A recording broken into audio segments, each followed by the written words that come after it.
guys, this is Gabriella Cardozo, here back with another podcast. I know, you guys missed me. On this week's podcast, we will be taking a break from coronavirus and the elections. Thank God.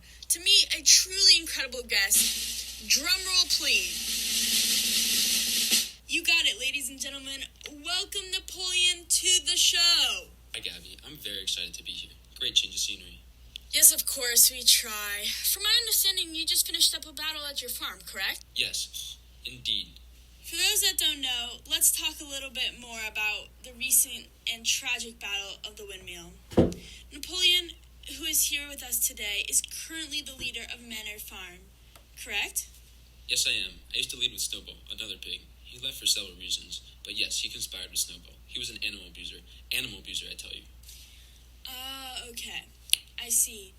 Continuing in the attempts to secure the best deals for timber with Mr. Frederick and Mr.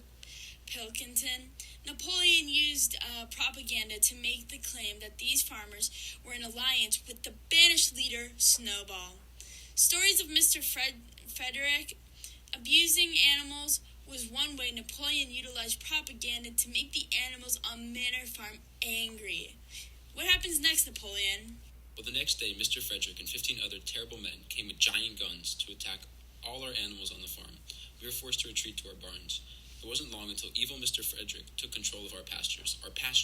Wow, from my understanding, he started drilling holes in the windmill, and you told your animals that nothing was going to happen because the windmill could withstand anything? Yes, but the windmill was obliterated. But this was good because it fueled my animals with anger. We fiercely attacked the men. This took a toll on us because we lost and hurt many that day, as well as the windmill was in ruins.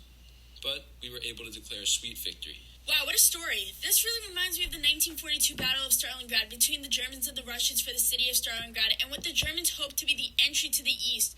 What reminds me of this the most is the attack versus counterattack tactics used in both battles. According to Jason Newman's article about the Battle of Stalingrad, he highlights the tactics and the counter versus attack that made the battle so crucial. This reminds me of your situation, Napoleon, because it directly highlights Mr. Frederick, who symbolizes Hitler's attack, causing the animals to retreat, which are the Russians. This only angers the animals, which make them retaliate harder, eventually overthrowing Mr. Frederick, highlighting the attack versus counterattack in this article. I agree with you, Gabby. The Battle of the Windmill also reminds me of the Battle of Stalingrad because of the obliteration after. In the book, The Tides Turn, The Battles of Stalingrad, after several months of fighting in the city of Stalingrad, it was left in ruins. This connects to the Battle of the Windmill because it explains how Stalingrad, like the windmill, was left in ruins. It also highlights how the Russians, like the animals, prevailed on the onslaught and came out victorious. Yes, sadly, the windmill is in ruins.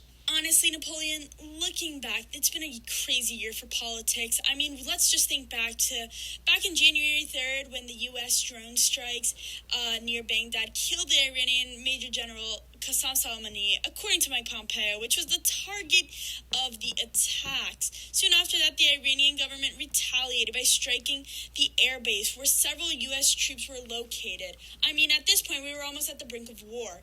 Luckily, most of these troops were relocated before the destructive hits. Although no soldiers were killed, a few had suffered extreme head trauma that could be detrimental to their future.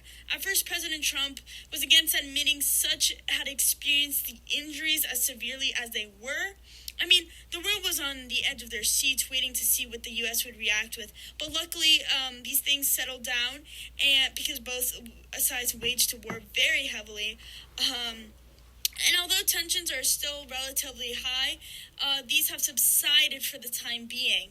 This, Napoleon, reminds me of the Battle of Windmill and the Battle of Stalingrad because the reaction of the counterattack, which made the U.S. retract from further conflict, as well as leaving in ruins the centerpiece of the Iranian military and, of course, the physical air base.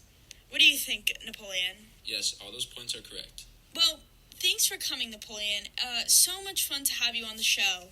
No, thank you for having me. This was so much fun, and it's so nice to take a break from Manor Farm.